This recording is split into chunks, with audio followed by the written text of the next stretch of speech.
Class 11 রায় Martin set number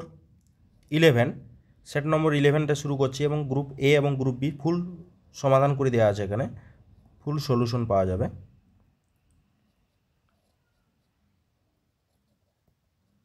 ঠিক আছে, এটা গোটাটাই সলভ করে দেওয়া আছে। ওকে, শুরু করা যাক অঙ্কটি। একের দাগের অঙ্কটি বলা আছে 2x + 1/3x² whole to the power 9 বিস্তৃতির x বর্জিত পদটি নির্ণয় করো। বিস্তৃতির x বর্জিত পদ। ওকে, তাহলে ধরি r+1তম পদ হলো x বর্জিত পদ, r+1তম পদ হচ্ছে x বর্জিত পদ। ঠিক আছে, তাহলে tr+1তম পদটা বের করি। tr+1 হচ্ছে কি 9cr 2x whole to the power 9 - r 1/3x² whole to the power r। এক্সগুলোকে একদিকে আরগুলোকে একদিকে করা হয়, এক্সগুলোকে একদিকে এবং কনস্ট্যান্ট টার্মগুলোকে একদিকে করেছি। 9cr 2 to the power 9 - r into x to the power 9 - r, এটাকে যদি ভেঙে নেওয়া হয় তাহলে এটাই বের আসবে। তারপরে 1/3 to the power into 2 to the power 2r x to the power 2r। Okay, তাহলে 9cr 2 to the power 9 - r divided by 3 to the power r into x to the power 9 - r minus 2r, এই টার্মটা থাকছে আর 3 to the পাওয়ার rটা নিচে থাকলো। ওকে, তাহলে আমাদের এক্সের পাওয়ারটা হচ্ছে 9 - 3r। ওকে, আর এক্স বর্জিত পদ অর্থাৎ এক্সের পাওয়ার 0 হবে, সুতরাং এই যে এক্স এখানে এক্সটা থাকবে না, সুতরাং এই টার্মটা 0 হবে। 9 - 3r = 0, অর্থাৎ -3r = -9 r = 3, আর এর মান 3 পাওয়া গেল। সুতরাং এক্স বর্জিত পদটি হচ্ছে এইখানে আমরা মানটা বসাবো। এক্স বর্জিত পদ বলতে এখানে মানটা বসানো হবে। ওকে, এখানে মানটা বসাবো আমরা। তাহলে মানটা যদি বসানো হয় 9c3 2 to the power 9 - 3 divided by 3 to the power 3, অর্থাৎ এটা যদি কাটাকাটি করে দেওয়া হয় তাহলে হচ্ছে 1792/9, 1792/9, এটা হয়ে যাবে অ্যান্সার। ঠিক আছে, 1792/9। ওকে, এর পরের অঙ্ক অথবা দাগের অঙ্কটি। অথবা দাগের অঙ্কটি কী বলা আছে? অথবা দাগের অঙ্কটি বলা আছে 1 + x² whole to the power 5 into 1 + x whole to the power 4 এর বিস্তৃতিতে x টু দি পাওয়ার 5 এর সহগ নির্ণয় করতে হবে। অর্থাৎ যেখানে যেখানে x টু দি পাওয়ার 5 থাকবে তার সঙ্গে কত গুণ আছে সেটা বের করতে হবে। ওকে, তাহলে কী হবে অঙ্কটি? অঙ্কটিতে বলা আছে 1 + x² মানে এটাকে ভেঙে নেওয়া যাক, এই টার্মটাকে ভেঙে নিচ্ছি আমি। ওকে, তাহলে এইটাকে যদি ভেঙে নেওয়া হয় তাহলে কত 1 + 5c1 x² plus 5c2 x² তার whole square plus dot dot x to the power মানে x² whole to the power 5। তারপরে এটাকে ভেঙে নেওয়া হয়েছে এখানে ইন্টু দিয়ে 1 + 4c1x plus 4c2 x² plus 4c3 x³ plus 4c4 x to the power 4। তাহলে এখানে কত হবে? x টু দি পাওয়ার 5 এর সহগ কত হবে? না x টু দি পাওয়ার 5, অর্থাৎ কী কী পাওয়া যাবে? না x টু দি পাওয়ার 5 যদি পেতে হয় তাহলে এই যে x² সঙ্গে কত গুণ করলে x টু দি পাওয়ার 5 হবে? না x³ গুণ করলে। সুতরাং এখানে 5c1 আর 4c3, তাহলে 5c1 ইন্টু 4c3 হয়ে গেলো একটা প্লাসে। এখন দেখতে হবে x² তার হোল স্কোয়ার মানে x টু দি পাওয়ার 4 এর সঙ্গে কত গুণ করলে? না এই যে এর সঙ্গে গুণ করলে হয়ে যাবে। ওকে, তাহলে কত হবে? 5c2 ইন্টু 4c1, এর ব্যতীত আর অন্য কোনো সংখ্যা পাওয়া যাবে না যাতে করে x টু দি পাওয়ার 5 এর সহগ পাওয়া যায়। ঠিক আছে, এইগুলো হচ্ছে সহগ। তাহলে এটাকে যদি করা হয়, এটা হচ্ছে 5c1 হচ্ছে 5, 5c1 5, 4c3 মানে 4, 5c2 10, 5c2 10, 4c1 হচ্ছে 4, এটা গুণ করে দিয়ে হয়েছে 60, এর অ্যান্সার হয়ে যাবে 60। ওকে, এর পরের অঙ্ক এই অঙ্কটা করা হয়নি। ঠিক আছে, অঙ্কটা করতে পারি না, ট্রাই করবে তোমরা। এর পরের অঙ্ক 2 দাগের 1 অঙ্কটি xy সমতলে a -3,2 এবং b 2,4 দুটি স্থির বিন্দু। xy সমতলে a বিন্দু এবং b বিন্দু দুটি স্থির বিন্দু। p বিন্দুর এরূপে গতিশীল যে pa = pb = 3:2। p বিন্দুর সঞ্চারপথের সমীকরণ নির্ণয় করো। অর্থাৎ p বিন্দুর স্থানাঙ্ক হচ্ছে আমরা ধরে নিই h, k।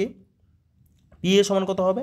না a বিন্দু থেকে p এর দূরত্ব হচ্ছে h + 3, মানে এখান থেকে এখানে যদি h, k ধরা হয়, এটা h, k যদি ধরে নেওয়া হয়, এখান থেকে একটা দূরত্ব, এটা p বিন্দু, আর এখান থেকে এর দূরত্ব বের করেছি। তাহলে দূরত্ব বের করার ফর্মুলা জানি, h - 3 মানে h + 3 তার হোল স্কোয়ার প্লাস k - 2 তার হোল স্কোয়ার রুট দিয়ে, আর pb হচ্ছে কত? h - 2 তার হোল স্কোয়ার প্লাস k - 4 তার হোল স্কোয়ার। ওকে, তাহলে pa = pb = 3:2। তাহলে কত হবে? pa/pb = 3/2 root over of H plus 3 তার whole square plus K minus 2 তার হোল স্কোয়ার বাই করেছি, বোথ সাইড বর্গ করেছি, উপরটা ফর্মুলা করে দিয়েছি এইচ প্লাস 3 তার whole square plus K minus 2 তার হোল স্কোয়ার ফর্মুলা করেছি, নিচেটাও ফর্মুলা করা হয়েছে। এবারে আড়াআড়ি গুণ করে দেওয়া হয়েছে। আড়াআড়ি গুণ করলে আমাদের যেটা পাওয়া যাচ্ছে সেটা হচ্ছে কি, সমীকরণটা পাওয়া যাচ্ছে 5 ইন্টু এইচ স্কোয়ার প্লাস কে স্কোয়ার মাইনাস 60 এইচ মানে 56 ও কে হবে, 56 কে হবে এটা, প্লাস 128 সমান 0। তাহলে নির্ণয় সঞ্চারপথের সমীকরণ কত, এইচ ইকুয়াল টু এক্স আর কে ইকুয়াল টু ওয়াই বসানো হয়েছে। ওকে, এই মানগুলো বসানোই হয়ে যাবে, হয়েছে মানগুলো, এটাই হচ্ছে সঞ্চারপথটার সমীকরণ। ঠিক আছে, এর পরের অঙ্ক,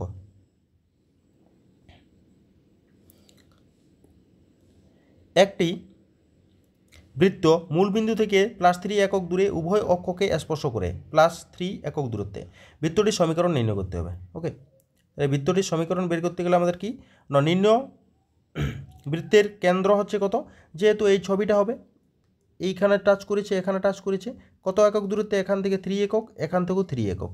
ঠিক আছে, দুটো থেকে 3 একক দূরত্বে, তাহলে এদের কেন্দ্রটা এখান থেকে কত গেছে 3 একক, এখান থেকেও গেছে 3 একক, অর্থাৎ কেন্দ্রটা হচ্ছে 3,3 কেন্দ্রটা, ব্যাসার্ধটাতে এইটাই 3 একক, 3 একক করে গেছে, তাহলে ব্যাসার্ধটা কত হবে 3। তাহলে বৃত্তের কেন্দ্র হচ্ছে 3,3 এবং ব্যাসার্ধ হচ্ছে ব্যাসার্ধ এ সমান 3। ওকে, তাহলে বৃত্তের সমীকরণ কত হয়, এক্স মাইনাস 3 তার whole square plus Y minus 3 তার whole square equal to 3 square. তাহলে এটার ফর্মুলা হবে আর এটার ফর্মুলা হবে X square minus 6x plus 9 plus Y square minus 6y plus 9 equal to 9। কাটাকাটি গেল, অর্থাৎ X square plus Y square minus 6x minus 6y plus 9 equal to 0। এটা হচ্ছে বৃত্তটার সমীকরণ। ঠিক আছে, এর পরের অঙ্ক অথবা দাগের অঙ্কটি, x square plus 2y square minus 2x plus 3y plus 2 equal 0 বৃত্তটির উৎকেন্দ্রতা কত, উৎকেন্দ্রতা জিজ্ঞেস করেছে। অর্থাৎ X square minus 2y square minus 2x plus 3y plus 2 equal 0। এটাকে আমরা এক কাজ করি, মানে কী আকারে সাজাই, সাজানোর পদ্ধতিটি হচ্ছে এক্স মাইনাস আলফা তার whole square plus Y minus beta তার হোল স্কোয়ার ইকুয়াল টু 1, এই আকারে সাজাবো। ওকে, নিচে হচ্ছে স্কোয়ার আর বি স্কোয়ার, এই আকারে সাজাতে হবে। ওকে, এই আকারে সাজাবার জন্য আমাদের কী করা হয়েছে না, x square minus 2x plus 2y square plus 3y plus 2 এগুলো 0, এটাকে সাজানোর জন্য প্রথম টার্মটা আমাদের এইটা করেছি, এইটাকে আমরা 2টাকে করেছি 1 প্লাস 1, দুটো আকারে সাজাচ্ছি। তাহলে একটা 1 এখানে নিয়েছি আর এই টার্মটাকে সাজাচ্ছি, 2 কমন নিয়েছে Y square plus 3/2 into Y plus 1, এই 2টাকে একটা 1 এখানে আর একটা 1 এখানে নিয়ে নিয়েছি। তারপরে এটা ফর্মুলা গেল এক্স মাইনাস 1 তার হোল স্কোয়ার প্লাস 2টা কমন গেছে, ভিতরে একটা ফর্মুলা করছি Y square plus 2y into 3/4 plus 3/4 তার হোল স্কোয়ার মাইনাস 3/4 তার whole square plus 1 equal 0। X minus 1 তার whole square plus 2 into Y plus 3/4 তার হোল স্কোয়ার মাইনাস 3/4 তার whole square plus 1 equal 0। X minus 1 তার whole square plus 2 into Y plus 3/4 তার whole square minus 2 into, এটা formula করেছি, 2টা গুণ করে দিয়েছি। তাহলে এটা কি হচ্ছে, ডান দিকে 1/8 থাকছে, বাঁ দিকে 1/8টাকে ডান দিকে 1 করতে হবে, তাহলে 1/8 দিয়ে ভাগ করেছি, তাহলে এক্স মাইনাস 1 তার হোল স্কোয়ার ডিভাইডেড বাই 1/8 এই যে 1/8টা এদিকে যে ভাগ হয়ে যাবে, ভাগ করে নিয়েছি, আর এখানে 2 দিয়ে আবার ভাগ হবে, তাহলে 2টো ও ওয়াই প্লাস 3/4 তার হোল স্কোয়ার বাই এটা 16 হয়ে যাবে 1/16, অর্থাৎ এখান থেকে স্কোয়ার ইকুয়াল টু 1/8 আর বি স্কোয়ার ইকুয়াল টু 1/16। তাই উৎকেন্দ্রতা কী হয়, ই সমান root over of 1 minus B square by square, মানগুলো বসানো হয়েছে, কাটাকাটি করলে 1 মাইনাস 1/2 মানে 1/√2, এর অ্যান্সার হয়ে যাবে 1/√2। ঠিক আছে,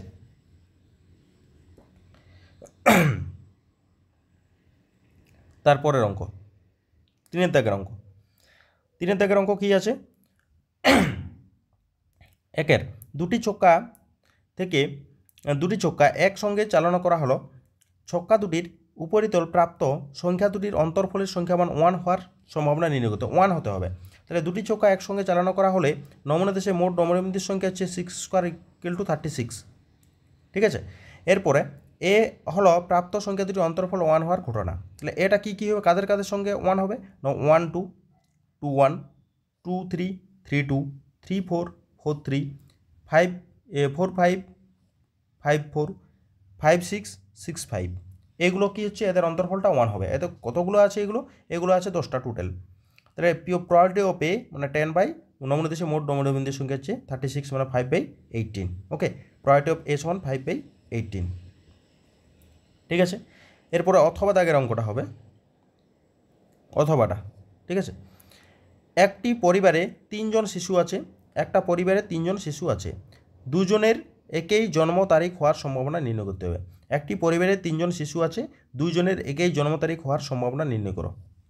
ওকে, তাহলে কী হচ্ছে, নমুনা দেশে মোট নমুনা বিন্দুর সংখ্যা হচ্ছে 365 তার হোল কিউব।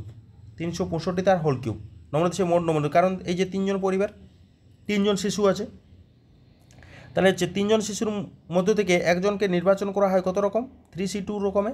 যেহেতু 2 জন শিশুর একই জন্ম তারিখ হবে, তার জন্য 2 জনকে কি নির্বাচন করতে হবে, 3 রকমভাবে নির্বাচন করতে পারি। এখন দুজনের জন্ম তারিখ হবে 365 দিনের যে কোনো একদিন, ঠিক আছে, দুজনের, তাহলে 365 দিনের যে কোনো একদিন, ঠিক আছে। এবং বাকি একজনের জন্ম তারিখ হবে, ওটা আলাদা হবে, 365 দিনের একদিনে বাদ দিতে হবে, অর্থাৎ 364 দিনের যে কোনো একদিন হবে, ঠিক আছে। তাহলে দুজন শিশুর একই দিনে জন্ম তারিখ হওয়ার সম্ভাবনা কত, 3 × 365 দিন। এইটা হচ্ছে মানে দুজনের একই জন্ম তারিখ। আর একটা হচ্ছে এটা হচ্ছে বাদ বাকি একজনের জন্ম তারিখটা হবে এটাতে, বাই নমদেশে মোট নমনবিন্দের সংখ্যা কাটাকাটি করলে 3 × 364 বাই 365 তার whole square equal to 1092 by 365 তার হোল স্কোয়ার, ঠিক আছে। এইটি হয়ে যাবে অ্যান্সার। এটা ভালো করে একটু করে নেবে, এই অঙ্কটা ইম্পর্টেন্ট ছিল, ঠিক আছে। এর পরের অঙ্ক এখানে প্রমাণ করতে হবে, ঠিক আছে। যে কোনো একটি ঘটনা এ এর পৃথক ঘটনা এ বার হলে এ কমপ্লিমেন্ট হলে probability of A complement equal to 1 minus probability of A. তাহলে যেহেতু এর পুরো ঘটনা এ কমপ্লিমেন্ট বা এ বার, ঠিক আছে, তাহলে এ ও এ বার পরস্পর বিচ্ছিন্ন এবং তাদের যে ইউনিয়ন যদি করা হয় তাহলে তাদের সেটা কোথায় যাবে না এস, সার্বিক সেটে চলে যাবে। এ ইউনিয়ন এ বার সমান এস, তাহলে তাদের probability of A union A bar সমান প্রোবাবিলিটি অফ এস, মানে probability of A union A bar সমান 1, probability of A plus probability of B, এটার ফর্মুলা করি ইকুয়াল টু 1। তাহলে প্রোবাবিলিটি অফ মানে এটা সম্পূর্ণ ঘটনার সার্বিক সেটের প্রোবাবিলিটিটা 1ই হবে, সম্পূর্ণ ঘটনা। তো প্রোবাবিলিটি অফ এ বার সমান 1 মাইনাস প্রোবাবিলিটি অফ এ, এটা ডান দিকে চলে গেলে মাইনাস হয়ে যাবে, সুতরাং এটাই হচ্ছে আমাদের প্রমাণ, ঠিক আছে। এর পরের অঙ্ক আমরা চলে যাব গ্রুপ বিতে, ঠিক আছে। এরপরে আমরা গ্রুপ বিতে, এখানে গ্রুপ এ এবং গ্রুপ বি দুটোই আলোচনা করা হচ্ছে। 4 দাগের একটা প্রমাণ করো যে n square less than n factorial, যেখানে n একটি স্বাভাবিক সংখ্যা এবং n greater than equal to 4। এটা ছায়া প্রকাশনীর পেজ নম্বর 248 নম্বর পেজ, 10 নম্বর উদাহরণও করে দেওয়া আছে, ঠিক আছে, তোমরা দেখে নেবে এটা। এর পরের অঙ্কটায় দেখাও যে x + 1/2x whole to the power 2n বিস্তৃতির মধ্যম পদ 1 × 3 × 5 × ... 2n - 1 বাই n ফ্যাক্টোরিয়াল। এই অঙ্কটা খুবই ইম্পর্ট্যান্ট কোশ্চেন, খুব ইম্পর্ট্যান্ট কোশ্চেন। এই অঙ্কটা আগের দিকের সেটগুলোতেও ছিল, সেখানে করে দেওয়া হয়েছে। এবং পেজ নম্বর বলে দিই, ছায়া প্রকাশনী 388 পেজ 8 দাগের 2-এরটা, 388 পেজ 8 দাগের 2-এর অঙ্কটা, ঠিক আছে। এবারে 3 দাগের অঙ্ক, 3 দাগের অঙ্কটা কী হচ্ছে, 1/1 × 3 প্লাস 1/3 × 5 প্লাস 1/5 × 7 প্লাস ... শ্রেণীর n সংখ্যক পদ পর্যন্ত সমষ্টি নির্ণয় করতে হবে, ঠিক আছে। এই অঙ্কটাও করে দেওয়া আছে, ছায়া প্রকাশনীর 415 নম্বর পেজ, এক্সাম্পল 27-এর 2-এরটা, 415 নম্বর পেজ, এক্সাম্পল 27-এর 2-এর অঙ্কটা, ঠিক আছে।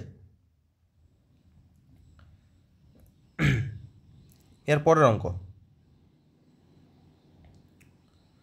অথবা দাগের অঙ্কটে একটি গুণোত্তর প্রগতির জিপি অর্থাৎ গুণোত্তর প্রগতির জিওমেট্রিক প্রোগ্রেশন, প্রথম 5টি পদের যোগফল এস এবং তাদের গুণফল পি এবং অন্যান্যগুলির যোগফল আর হলে প্রমাণ করে যে P square equal to s/r whole to the power 5। এটা প্রমাণ করতে হবে, অর্থাৎ রাইট হ্যান্ড সাইডটা লিখে নিয়ে আমরা লেফট হ্যান্ড সাইডে চলে আসবো। ওকে, ধরি প্রাথমিক পদ হচ্ছে এ, সাধারণ অনুপাত হচ্ছে আর, তাহলে এস সমান কে হবে, এস সমান হয়ে যাবে এ ইন্টু যোগফল, যেহেতু A into r to the power 5 - 1 divided by r - 1। Okay, তাহলে তাদের মানে 5টি পদ আছে, প্রথম 5টি পদ, তাহলে 5টি পদ কীরকম দেখতে, একটা হচ্ছে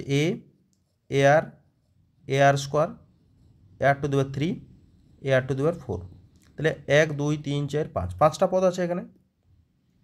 তাহলে 5টা পদের সমষ্টি করছি আমাদের এ ইন্টু প্রাথমিক পদ into r to the power 5 - 1 divided by r - 1, যতগুলো পদ থাকবে সেগুলো করা হয়েছে। ওকে, আর পিটা কি বলা আছে না, পিটাকে বলা আছে এবং তাদের গুণফল, তাহলে গুণফলটা যদি এ টু দি পাওয়ার 5 ইন্টু এটা যদি গুণ করে দেওয়া হয় তাহলে কত হবে, এটা যদি গুণ করে দেওয়া হয় তাহলে এ টু দি পাওয়ার 5 হবে, 5টা এ আছে, ইন্টু r টু দি পাওয়ার কত হবে, সবগুলো যোগ হবে এরকম 2 প্লাস ... 3+4, এটা হচ্ছে 3+4 যাচ্ছে, ঠিক আছে, 5 পর্যন্ত যাবে।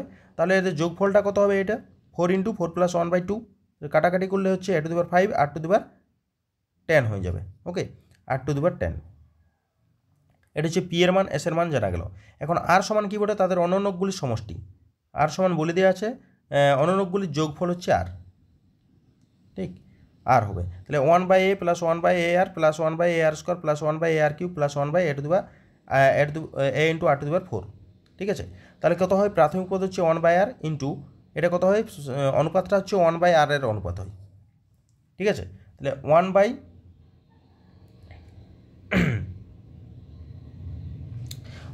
⁵ -1 ডিভাইডেড বাই 1/r - 1, তাহলে 1/r ছিল। তাহলে এখানে যদি লসাগু 1/8 লসাগু করেছে 1/r করা হয়েছে, ডিভাইডেড বাই নিচেও লসাগু করা হয়েছে। তাহলে কি পড়ে থাকে? এইখানটাতে পড়ে থাকে আমাদের, এইখানটাতে এটা থাকলো, ঠিক আছে। তাহলে 1/a × r⁵ -1 divided by r - 1, এটাকে দুটোকে আলাদা আলাদা মাইনাস কমন নেওয়া হয়েছে, তার ফলে এটা লেখা হয়েছে। আর এটা কত হবে? নিচে চলে আসবে, অর্থাৎ 1/r⁵ -1, ঠিক আছে। তাহলে এটা 4 হয়ে যাবে। তাহলে s/r whole to the power 5, s/r whole to the power 5, s/r whole to the power 5 সমান a × r⁵ -1 divided by r - 1, s এর মান, আর r এর মান 1/a whole to the power into r⁵ -1 divided by r - 1 into 1/r⁵ -1, তার পার্টটা হচ্ছে 5, ঠিক আছে। তাহলে এখানে কত হবে? এটা যদি ভেঙে নেওয়া হয় তাহলে a², এটাকে যদি আড়াআড়ি ক্যান্সেল হয়েছে, আর উপরে r - 1 ক্যান্সেল, অর্থাৎ r⁴ থাকছে, গুণ করে দিয়েছি 5টা, a⁻10 r⁻20। তাহলে এখান থেকে 2টা পাওয়ার হিসেবে 2টা কমন নিয়েছি, a⁵ into r⁻10 whole to the power 2, অর্থাৎ এইটার মানটা হচ্ছে p ছিল, অর্থাৎ p²। এইটা তাহলে প্রমাণ হয়ে গেল, এটা প্রমাণিত হয়ে গেল, ঠিক আছে।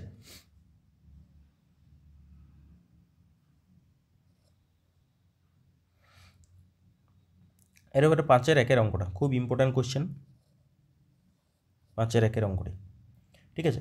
তাহলে 1-এর দাগের অঙ্কটি বলা আছে 2x + 3y = 1 সরলরেখা, যে সরলরেখা দ্বয়ের অন্তর্গত কোণের সমদ্বিখণ্ডক তাদের একটির সমীকরণ x + 2y = 1, অপরটির সমীকরণ নির্ণয় করো, ঠিক আছে। বলছে এত সরলরেখাটি যে সরলরেখা দ্বয়ের অন্তর্গত কোণের সমদ্বিখণ্ডক, ঠিক আছে, তাদের সমীকরণ নির্ণয় করতে হবে। তাহলে দেখ, একটা দেওয়া আছে x + 2y = 1, মানে নিচেরটা, এবং এটা অন্তর সমদ্বিখণ্ডক, অর্থাৎ এদের এইখানে যেটা কোণ ছিল, এই কোণ এবং এই কোণ দুটো সমান হবে। ওকে, তাহলে হচ্ছে প্রথমে হচ্ছে 2x + 3y = 1, এই সমদ্বিখণ্ডক, এটা হচ্ছে দুটো ভাগে ভাগ করছে। তাহলে আরেকটা যে সরলরেখা হবে সেই সরলরেখাটা কত হবে, ঠিক আছে। তাহলে ওটা বের করতে হবে। তাহলে এই দুটো সমীকরণ সমাধান কত বিন্দুগামী সেটা বের করব, এবং প্রবণতাটা বের করব, তবে অঙ্ক হয়ে যাবে। ওকে, তাহলে হচ্ছে 2x + 3y = 1 আর x + 2y = 1, এই দুটো সমীকরণকে সমাধান করব। তাহলে সমাধান করলে আমাদের কি 1 × 1 ও 2 × 2 করে পাই। তাহলে সমাধান করে নিয়েছি, তাহলে y = 1 পাওয়া গেল। ওকে, এখন যে কোনো একটা সমীকরণ বসানো হয়েছে, সেখান থেকে আমরা x এর মানটা -1 পাইছি, অর্থাৎ এই বিন্দুটা হয়ে গেল 1, -1, না -1 বলছি, ভুল লেখলি, -1, 1, এই বিন্দুটা পাওয়া গেল। ওকে, এর পরের অঙ্কটা কি হচ্ছে? এর পরের পার্টটি হচ্ছে কি, সরলরেখা দুটি ছেদবিন্দু হচ্ছে -1, 1। তাহলে 1 নম্বর সরলরেখার প্রবণতা m1 সমান মাইনাস, মানে কী করে বের করলি? 1 নম্বর সরলরেখাটা আগে লিখতে হবে, 2x + 3y = 1, হচ্ছে 2x + 3y = 1, এটা হচ্ছে 3y সমান কত হবে? -2x + 1, বা y সমান -2/3 × x + 1। তাহলে এইটা হচ্ছে প্রবণতা, এটা হচ্ছে m1, ঠিক আছে। তারপরে x + 2y = 1, x + 2y = 1, বা হচ্ছে 2y = -x + 1, আর y কত হবে? -12 x + 1, অর্থাৎ দ্বিতীয় 2 নম্বর সরলরেখার প্রবণতা হচ্ছে -12, তার জন্য এলে করা হয়েছে। ওকে, হয়ে গেল। এরপর ধরি অপর সরলরেখাটির অপর সমীকরণটির প্রবণতা হচ্ছে এম। দুটো সমীকরণ পাওয়া গেল। তাহলে এর সঙ্গে এই এম কোনটা, অর্থাৎ M plus 2/3 divided 1 plus M into minus 2/3, অর্থাৎ এদের আমি লিখছি এইখানটাতে, এইটা হয়েছে এর ক্ষেত্রে M1 আর এটা হচ্ছে M2। তাহলে এদের মধ্যে এইটার তো আমরা এম জানি এই সরলরেখার প্রবণতা, সুতরাং এর মধ্যে অন্তর্গত কোণ কত হবে, M1 এর মধ্যে হবে, আর এটা হচ্ছে M1 M2 এর মধ্যে হবে এটা। তো এই দুটো সমান হবে, কিন্তু সেই দুটো সমান করা হয়েছে এখানে। 1 m plus 2/3 divided by 1 plus m into minus 2/3 equal to minus 2/3 plus 1/2 divided by 1 plus minus 2/3 into minus half. ঠিক আছে, এটা গুণ করে দিয়ে আড়াআড়ি গুণ করে দেওয়া হয়েছে। গুণ করলে m এর মান পাওয়া যাচ্ছে কত, মাইনাস 19/22। m এর মান মাইনাস 19/22। ঠিক আছে, মাইনাস 19/22। ওকে, তাহলে -1,1 বিন্দুগামী ও মাইনাস 19/22 প্রবণতা বিশিষ্ট সরলরেখার সমীকরণ কত হবে না, y মাইনাস y1 মানে হচ্ছে 1 equal to minus 9/22 into x plus 1। এটা হচ্ছে মাইনাস ছিল, তার জন্য যোগ হয়ে গেল। আড়াআড়ি গুণ করলে হয়েছে 19x plus 22y equal to 3। এটা হয়ে যাবে answer, 19x plus 22y equal to 3। ওকে, এর পরের অঙ্ক হবে, এর পরের অঙ্কটাতে কি দেওয়া আছে না, এর পরের অঙ্কটাতে দেওয়া আছে একটি পরাবৃত্তের নাভি -2,2 উৎকেন্দ্রতা 3 এবং নিয়ামকের সমীকরণ x plus Y equal to 7 হলে পরাবৃত্তটির সমীকরণ নির্ণয় করো। ঠিক আছে, পরাবৃত্তটার সমীকরণ। তাহলে ধরো এই পরাবৃত্তটার উপর যে কোনো বিন্দু হচ্ছে x, y, পি বিন্দু থেকে নিয়ামকের মানে x plus Y equal to 7 সরলরেখার উপর লম্ব PM সমান কি হচ্ছে, পি বিন্দু থেকে দূরত্ব বের করলে x plus Y minus 7 divided by √1² plus 1² মানে হচ্ছে plus minus x plus Y minus 7 divided by √2 একক। এস বিন্দুটা হচ্ছে -1,2 বিন্দু থেকে পি x, y এর দূরত্ব SP সমান √x প্লাস 1 তার whole square plus y minus 2 তার হোল স্কোয়ার একক। ঠিক আছে, তাহলে আমরা একটা ফর্মুলা জানি, SP/PM সমান ই, দুটোকে বর্গ করে দিয়েছি, আড়াআড়ি গুণ করে দিয়েছি। ই এর মান জানি আমরা 3, মানে 3 তার হোল স্কোয়ার মানে 9 হয়ে যাবে। আর প্রত্যেকটার মান বসানো হয়েছে, আড়াআড়ি মানে বর্গগুলোকে ভেঙে নেওয়া হয়েছে, আড়াআড়ি গুণ করে দেওয়া হয়েছে, তখন এই টার্মটা চলে আসছে গোটাটাই। ঠিক আছে, একটু ক্যালকুলেশনটা মনে হয় কোথাও না কোথাও ভুল আছে মনে হচ্ছে, তোমরা একটু ক্যালকুলেশনটা করবে এখান থেকে, এই যে এইখান থেকে গুণটা করে নিয়ে ক্যালকুলেশনটা ঠিকঠাক করবে। ওকে, এর পরের অঙ্কে চলে যাই আমরা। তারপরের যে অঙ্কটা আছে 3 দাগের অঙ্কটাই, 3 দাগের অঙ্কটি ইম্পর্ট্যান্ট ছিল এবং এই অঙ্কটা আগেও ছিল, করা হয়ে গেছে। তো পেজ নম্বর বলে দিই, page number 69 number page, example 20, page number 69 example 20। ঠিক আছে, বৃত্ত থেকে ছিল মনে হয়। তারপরের অঙ্কটা অথবা দেখে 3-এর অথবাটা, একটি অধিবৃত্তের সমীকরণ নির্ণয় করো যার শীর্ষবিন্দুর স্থানাঙ্ক -1,3 এবং নিয়ামকের সমীকরণ x - y plus 12 equal to 0। ঠিক আছে, শীর্ষবিন্দু দেওয়া আছে। তাহলে সেম টু সেম এই অঙ্কটাই সেম টু সেম ছায়া প্রকাশনীর page number 91 example 15, page number 91 example 15তে করে দেওয়া আছে। ঠিক আছে, তোমরা দেখে নেবে, ছায়া প্রকাশনীর পেজ নম্বর 91 নতুন বইটাতে। এরপরে আছে 6 দাগের অঙ্ক, যৌগিক গড়, ভেদমান এবং প্রমাণ বিচ্যুতি নির্ণয় করতে হবে। ঠিক আছে, একসঙ্গে এই ছকটার থেকে যৌগিক গড় বের করতে হবে, ভেদমান বের করতে হবে এবং প্রমাণ বিচ্যুতি মানে সমক পার্থক্য। ঠিক আছে, তাহলে আমরা এক কাজ করি, শ্রেণী মধ্যমা ডিআই করেছি, মানে ক্রম বিচ্যুতি পদ্ধতিতে আমরা এটা করব। ডিআই তার হোল স্কোয়ার, এফআই ডিআই তার স্কোয়ার, এফআই ডিআই প্রত্যেকটা শ্রেণী বসানো হয়েছে। এদের মধ্যমান বলতে 2 দিয়ে ভাগ করে 5 হবে, এর মধ্যমান ভাগ হয়ে 5 হবে, এগুলো পাওয়া গেল। এইবারে আমাদের এক্স আইটা দরকার, এক্স আই তো পেয়েছি, এটা দরকার, অর্থাৎ কতগুলো শ্রেণীটা কতগুলো আছে, 1 2 3 4 5, 5টা আছে, অর্থাৎ 5 প্লাস 1/2 মানে হচ্ছে 3। তাহলে 3তম 1 2 3, 3তম পদটা হচ্ছে এটা, অর্থাৎ এটাকে আমরা কল্পিত গড় ধরবো এ। এটা এখানে তো করা হয়েছে, লেস 1 25 আর এই সমান প্রত্যেকটা ডিফারেন্স হচ্ছে 10 করে, অর্থাৎ এক্স মানে 5 - 25/8 মানে 10 মানে -2। প্রথমটা যদি -2 হয় তারপরে -1 হবে, তারপরে 0 1 2 হয়ে যাবে। ঠিক আছে, এইভাবে যাতে থাকে এটা। আর ডি স্কোয়ার মানে এটাকে বর্গ করে দেওয়া হয়েছে। তারপরে এফ আমাদের দেওয়া আছে 5 8 15 16 6, আর FI DI স্কোয়ার মানে এটা গুণ করে দিলে এটা হবে এবং তারপর একটা গুণ করে দিলে এটা হবে। প্রত্যেকটা যোগ করে দেওয়া হয়েছে, এটা 50 হয়েছে, এটা হচ্ছে 68, এটা 10। তাহলে যৌগিক গড় x বার সমান a plus summation FI DI by n into H, মানে এটা ইয়ে করে দিলে 27 হয়ে যাবে। ঠিক আছে, তারপরে ভেদমান যদি বের করতে হয় তাহলে এইচ স্কোয়ার একটা দরকার, এইচ স্কোয়ার দরকার। ঠিক আছে, এইচ স্কোয়ার দরকার ভেদমান। তাহলে summation FI DI square by n minus summation FI DI by n তার whole square into H square, এটা গুণ করে দেওয়া হয়েছে। গুণ করে দিলে আমাদের কত আসছে 131। ঠিক আছে, তাহলে এটা হচ্ছে 131 এলো। তাহলে আমরা এটা না করে এক কাজ করি, এটা যদি না করি তাহলে ডাইরেক্ট এখানে আমরা লিখতে পারবো, এটা করছি নেই। এর রুট অফ 131 মানে হচ্ছে 1, এটা কত 11.4, এটা হবে রুট অফ 131 সমান 11.4। ঠিক আছে, এইটা হয়ে যাবে অ্যান্সার। দেখে নেবে ক্যালকুলেশনটা।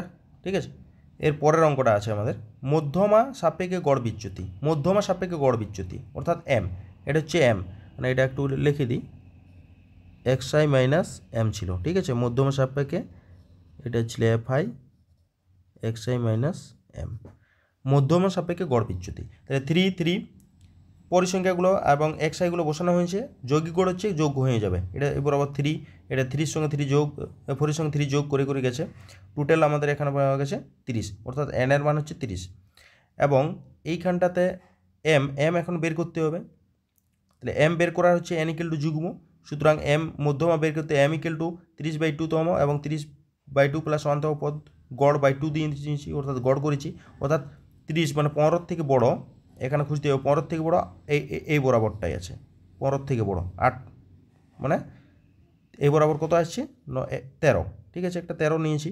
তারপরে কি বলা আছে প্লাস 1 মানে এটাও 13, এটা হচ্ছে 15, এটা 15 ছিল না, এটা 15 নয়, এততম পদ, অর্থাৎ এটা হচ্ছে 15তম পদ 13ই হবে, আর 15 প্লাস 1 মানে 16তম পদটা 13 হবে, 16তম পদটা হচ্ছে কত হবে 13 হয়ে যাচ্ছে। ঠিক আছে, 16তম পদ হচ্ছে 13, তাহলে এখানে 13 প্লাস 13/2 মানে 13ই হয়। ঠিক আছে, তাহলে এখানে m হচ্ছে 13, এখানে m 13। এবারে বিয়োগ করে যেতে হবে, তাহলে বিয়োগ করে দেওয়া হয়েছে xi মানে হচ্ছে xi 13, 3 - 13 মানে 10ই হবে, 7 4 1 0 2 8 9। ঠিক আছে, যোগ করলে হয়ে যায় 41। এরপরে FI into xi minus m গুণ করে দিয়েছি, 30 28 20 2 0 10 32 27, এটা যোগ করলে হয় 149। ঠিক আছে, এরপরে মধ্যমা বের করা হয়েছে এবং গড় বিচ্যুতি মানে গড় পার্থক্যটা মধ্যমা সাপেক্ষে FI into xi minus m by n, তাহলে 149/30 মানে হচ্ছে 4.966, এটা হচ্ছে প্রায়, এটা হয়ে যাবে অ্যান্সার। ঠিক আছে, এর পরের অঙ্ক আছে আমাদের XYZ তিনজন ছাত্রের গণিতের একটি প্রশ্ন সমাধান করার সম্ভাবনা যথাক্রমে 3/7, 3/8 এবং 1/3। যদি তারা প্রত্যেকে প্রশ্নটি স্বাধীনভাবে চেষ্টা করে তাহলে কেবল একজন ছাত্রের পক্ষে প্রশ্নটি সমাধান করার সম্ভাবনা নির্ণয় করে। একজন ছাত্রের ক্ষেত্রে এটা সমাধান করতে হবে। ঠিক আছে, তাহলে কত হবে, ধরি XYZ তিনজন ছাত্রের পক্ষে একটি প্রশ্ন সমাধান করার ঘটনা ABC, তাহলে প্রায়োরিটি অফ A সমান দেওয়াই আছে, প্রায়োরিটি অফ B সমান দেওয়া আছে এবং প্রায়োরিটি অফ C সমান দেওয়া আছে। না পারার সম্ভাবনা বের করতে হবে এদের, তাহলে প্রায়োরিটি অফ A কমপ্লিমেন্ট মানে 1 - 3/7, 4/7 হয়ে যায়। প্রায়োরিটি অফ B কমপ্লিমেন্ট মানে 1 - 3/8 সমান হচ্ছে 5/8 হয়ে যাবে। আর প্রায়োরিটি অফ C কমপ্লিমেন্ট সমান 1 - 1/3 সমান হচ্ছে 2/3। ঠিক আছে, এই ডাটাগুলো পাওয়া গেল। এবারে অঙ্কটি কেবল একজন ছাত্রের পক্ষে সমাধান করার সম্ভাবনা, তাহলে কি হবে, একজন পারবে, অর্থাৎ A যদি পারছে তাহলে B এবং C পারবে না, অর্থাৎ B complement C complement plus, এখন B যদি পাই তাহলে C এবং A পারবে না, তাদের কমপ্লিমেন্ট প্লাসে B, এটা Cটা পারবে, A এবং B পারবে না। ওকে, তাহলে priority of A into priority of B complement into priority of C complement plus প্রত্যেকটা কী হবে, গুণ হয়ে যাবে। তাহলে মানগুলো বসানো হয়েছে এখানে, তাহলে কত 2 × 8 × 3 লসাগুটা, উপরটা গুণ করলে আমাদের 30 প্লাস 24 প্লাস 20, মানে এটা কাটাকাটি করলে 37/84। ঠিক আছে, এটা হয়ে যাবে 37/84। ওকে, এইগুলো আমাদের 37/84, এইগুলো আমাদের 11 সেট নম্বর 11 অঙ্কগুলো কমপ্লিট। এর পরের ভিডিওতে আমরা সেট নম্বর 12টা একই রকমভাবে কমপ্লিট করবো, আমরা পার্ট 1 পার্ট 2 করবো না, একবারেই সলিউশন করে দেবো। ওকে।